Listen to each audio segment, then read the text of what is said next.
뇌와 심장 속에 있는 치유력을 깨우라. 작은 우주.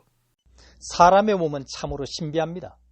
과학이 눈부시게 발달했다지만 과학자들은 정직하게 고백하기를 몸에 대해 안다는 것이 기껏 10%도 안 된다라고 합니다. 흔히 사람의 몸을 가리켜 작은 우주라고 합니다. 지구가 5장 6대주로 되어 있듯이 사람의 몸도 5장 6부로 되어 있습니다. 그만큼 사람의 몸은 신비하다는 말입니다. 사람의 몸 중에 가장 신비하고 미개척 분야로 남아있는 것이 뇌입니다.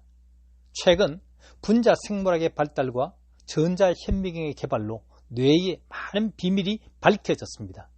특히 마음과 몸 간의 연결고리가 있는데 이것이 유런 뇌신경망입니다.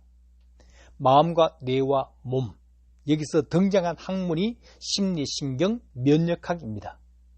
잠언 4장에 네 마음을 지키라. 생명의 근원이 이에서 나느니라. 의심과 두려움. 캐나다 뇌과학자 폴 맥클린이 사람의 뇌가 양파처럼 3층으로 되어 있음을 밝혔습니다. 한가운데 중심핵은 생명과 직결된 곳으로 가장 중요한 부위입니다. 다음은 구피질 번영기로 공포, 두려움 같은 정서를 관장합니다. 맨 바깥쪽 심피질은 기억, 사고, 언어 같은 지적 과정을 수행합니다. 뇌에는 강력한 에너지가 숨겨져 있는데 이 힘이 중심핵에 있습니다. 문제는 바깥 구피질의 두려움과 심피질의 의심이 가로막고 있는 것입니다. 과거 원시 시대에는 자기를 보호하기 위해 두려움과 의심이 도움이 되었지만은 오늘날에는 장애물이 되고 말았습니다. 주님께서 베드로에게 왜 의심하고 두려워하느냐, 물리로 걸어오라고 말하고 계십니다. 뇌의 중심핵. 태초에 하나님이 사람을 지으실 때 엄청난 힘을 몸속에 숨겨두었습니다. 이 힘을 항상성이라 말합니다. 어디에 숨겨뒀을까요? 뇌 한가운데 중심핵에 두었습니다. 문제는 이 힘이 밖으로 나오는데 두 개의 벽에 막혀 있습니다. 하나는 두려움에 묶여있는 구피질이고 또 다른 하나는 의심의 심피질입니다. 가령 바닥에 깔려있는 30cm의 철골을 걸어보라면 다 걷습니다. 이걸 다시 높은 빌딩 사이에 걸쳐두고 걸어보라면 걸을 사람이 없습니다. 두려움 때문입니다. 하지만 술꾼은 걷겠답니다. 두려움이 없어서입니다. 옛 조상은 자기 몸을 보호하기 위해 두려움이 필수였습니다. 그러나 이제 우리에게는 위험이 너무 많아 장애물이 되고 말았습니다. 요한일서 4장에 사랑 안에 두려움이 없고 온전한 사랑이 두려움을 내쫓습니다. 악어와 엄마. 2008년 인도네시아 수마트라 섬에서 악어에게 물린 25세의 딸을 맨손으로 악어의 입을 열어 구한 어머니가 있었습니다. 3m짜리 악어에게 물린 딸의 비명소리를 들은 어머니는 순간적으로 강으로 달려가 악어의 옆구리를 걷어찼습니다. 그래도 놓지 않자 악어의 아래 위 입을 킹콩처럼 비틀어 열었습니다. 순간적 어머니에게 괴력이 나와서 딸의 생명을 구할 수 있었습니다. 연약한 여자의 몸에서 어찌 이런 괴력이 나올 수 있었을까요? 기자들 앞에 선 엄마는 순간 딸밖에 보이지 않았습니다. 두려움이 확 달아났습니다. 조금도 의심 없었습니다. 태초에 하나님이 사람을 지으실 때 이 엄청난 힘을 사람 몸속에 두었습니다. 의학에서 이를 항상성이라 부릅니다. 이 항상성이 면역과 자생력으로 병을 이기는 강력한 힘이 되겠습니다. 의심의 벽. 태초에 하나님이 사람을 지으실 때 모든 병을 치유할 힘을 몸속에 두었다 했습니다. 이 힘이 항상성입니다. 이것을 뇌 한가운데 중심핵에 두었습니다. 문제는 이 힘을 막고 있는 두 개의 벽이 있는데 하나는 구피질의 두려움, 또 다른 하나는 심피질의 의심입니다. 의왕 한가운데 유리 칸막이를 치고 한쪽엔 붕어 한쪽엔 메기를 두었습니다. 메기는 붕어를 잡으려 쌩 왔다가 유리벽에 부딪히고 또 부딪혔습니다. 나중엔 쌩 왔다가 싹 돌았습니다. 나는 안 돼. 붕어를 잡을 수 없어. 부정적 생각에 잡힌 겁니다. 우리도 어려서부터 부모에게 수 없는 부정적 암시를 받고 살았습니다. 여자가 공부해서 뭐래? 넌 안 돼. 병신같이 어째 잘하는 게 하나도 없냐? 주님은 우리에게 어찌하여 두려워하며 어찌하여 마음에 의심하느냐? 너희에게 평강이 있을지어다 말하고 계십니다. 심장의 기억세포. 하와이 의대 폴 피어슬 박사팀은 인간의 기억세포가 뇌뿐만 아니라 심장에도 있음을 알아냈습니다. 미국 ABC 방송 토크쇼에서 있었던 일입니다. 심장을 이식받은 12살 아이와 수술 성공시킨 의료진이 함께 출연을 했습니다.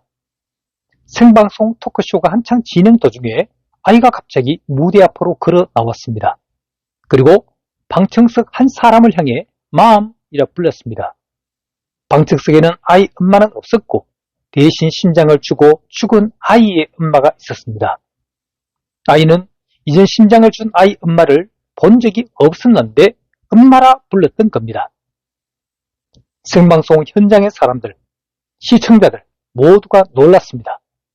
나중 의료과학자들이 알아보니 심장에도 기억장치가 있었습니다. 뇌와 달리 심장은 직관적 기억창고였습니다. 시편 16편에 나를 훈계하신 여호와가 밤마다 내 심장에 나를 교훈하도다 말했습니다. 생명을 구한 포옹. 신문에 불가사의한 사건이 특집으로 나왔습니다. 태어난 지 며칠 된 상둥이가 있었습니다. 그런데 상둥이 중 한 아이가 심장에 큰 결함을 갖고 태어났습니다. 의사들의 온갖 노력에 불구하고 아이의 심장은 점점 약해져가고 있었습니다. 이때 나이든 간호사가 제안함으로 두 아이를 한 인큐베이터에 넣어 보았습니다. 놀라운 일이 벌어졌습니다. 건강한 아이가 아픈 동생을 끌어안더니 이때부터 서서히 동생의 심장이 살아나기 시작을 했습니다. 혈압이 정상이 되고 체온이 제자리로 돌아왔습니다. 지금 두 아이는 완전히 정상이 되어 자라나고 있습니다. 특집 기사의 제목이 생명을 구한 포옹입니다. 사랑은 심장을 뛰게 합니다. 심장에 암이 없는 이유. 심장에는 또 하나의 신비가 있습니다. 암세포는 어떤 부위에도 자리를 잡는데 유독 심장에는 암이 없습니다. 위암, 간암, 폐암, 대장암, 난소암, 전립선암, 유방암, 골수암, 심지어 혈액에도 암이 있습니다. 그런데 심장암은 거의 없습니다. 그 이유가 뭘까요? 가장 인정받는 이론은 심장이 가장 중요한 장기로 최후의 보루라서 그렇다는 겁니다. 심장이 멈추면 모든 것이 끝입니다. 그래서 다른 장기들이 내가 대신 희생할 테니 너만은 끝까지 살아남아줘 말한다는 겁니다. 심장은 사랑의 장기입니다.